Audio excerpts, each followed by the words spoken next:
this picture of actress Niecy Nash and her wife, even though she looks more like a husband. And I want you to, my thought that I want to I want to focus on. The thought I want to focus on is, as Christians, we are failing to see, I'm going to put this picture back up, that this picture is the wrong focus for Christians. I want to talk about this marriage, but gay marriage in general. But I want you to, as Christians, we will, of course, abhor this and we cry that it is the abomination of against God.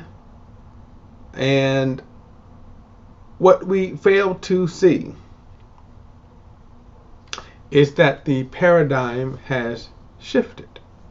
And what paradigm is that? Now, before we get into it, please like and share this video and subscribe to BP, the Bible Perspective. And as always, if you have a thought or comment, add it to the comment section below. All comments are welcome. Well, this couple, Niecy Nash, and I believe her name is Janet. I did have her name, but anyway, shocked her fans last summer by getting married. Now, you have to keep in mind, just earlier in to 2020, she had just gotten divorced. And so it was a shock when all of a sudden she pops up in a lesbian wedding. Now, kind of interesting, she not necessarily calling herself a lesbian though, but that's irrelevant. She is in a, to me, lesbian relationship. She has spoken about her faith. And when I say faith, I'm saying her faith from this perspective of culture. People were raised in the church, raised with a Christian background. So yeah, she will speak about Jesus and going up in a church like that. Now, to me, it becomes, of course, obvious that whether they genuine faith. But here's my point. Christians would focus on this and say, oh my God, a lesbian, she's a lesbian, she's certainly going to hell.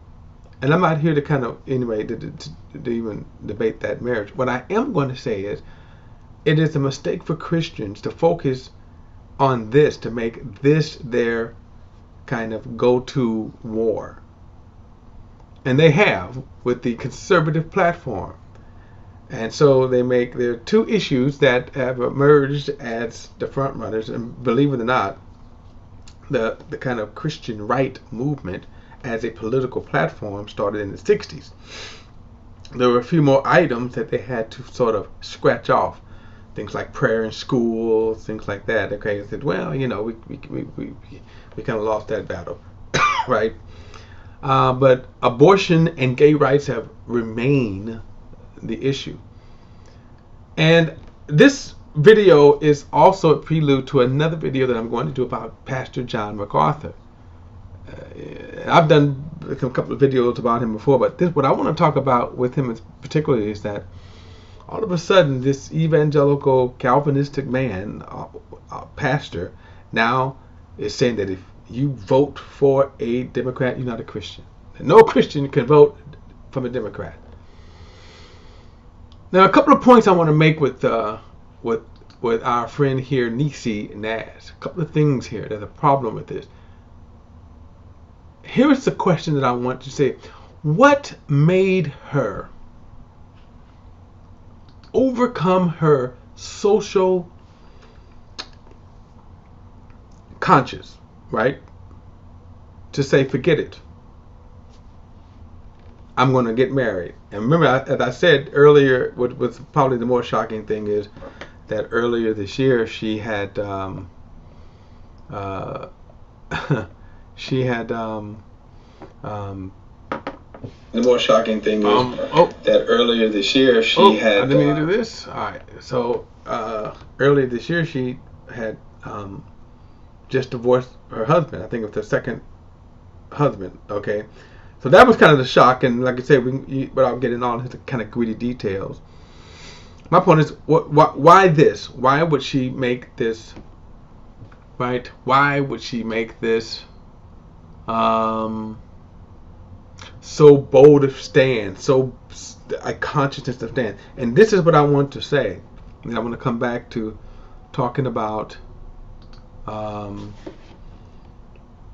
I think what the bigger issue is with Christians.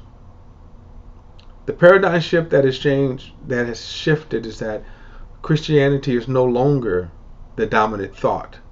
Christianity is no longer the most influenced thought. As a society, we have devolved. But remember that fantasy, it was just that, a fake image from the beginning. We've always been sinners. The idea that we have to pretend and put on an image. Think about this for a moment. She had these feelings, so this marriage did not just pop up out of nowhere, right? She's had these feelings before. She's wrestled with these feelings. She's wrestled with these inclinations. So this just didn't pop up marrying a woman. What has changed, and this is what as Christians we need to look at, what has changed is now they have overcome the stigma. That they no longer, whether it's faith, society, parents.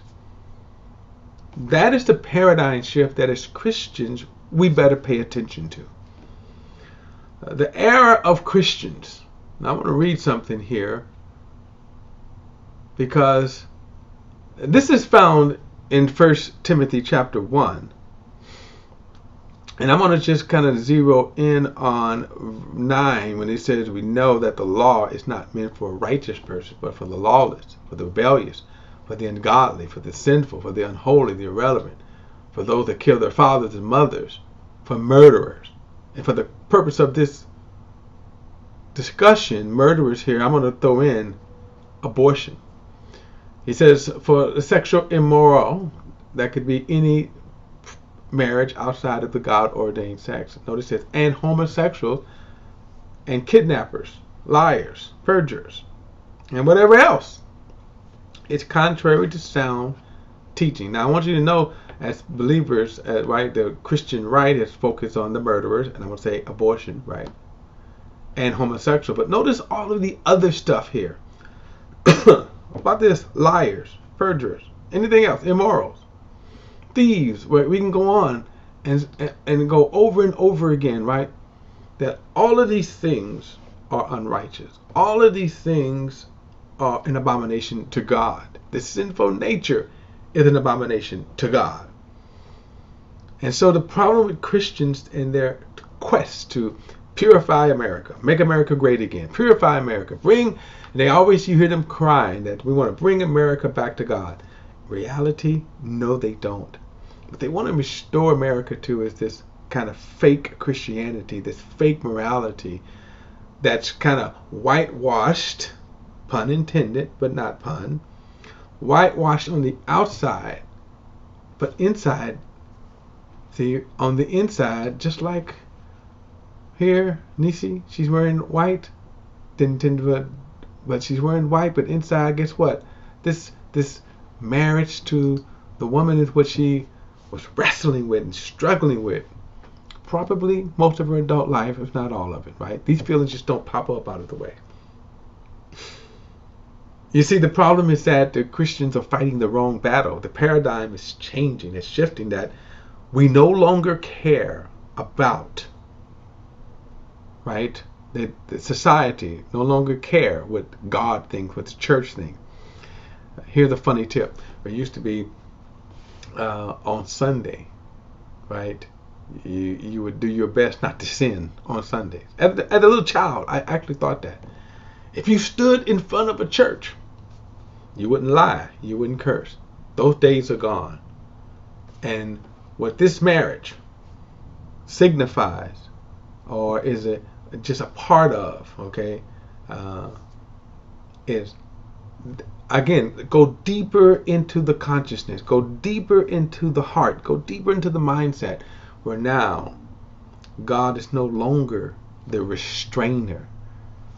That God is no longer, Christianity is no longer that influencing thought.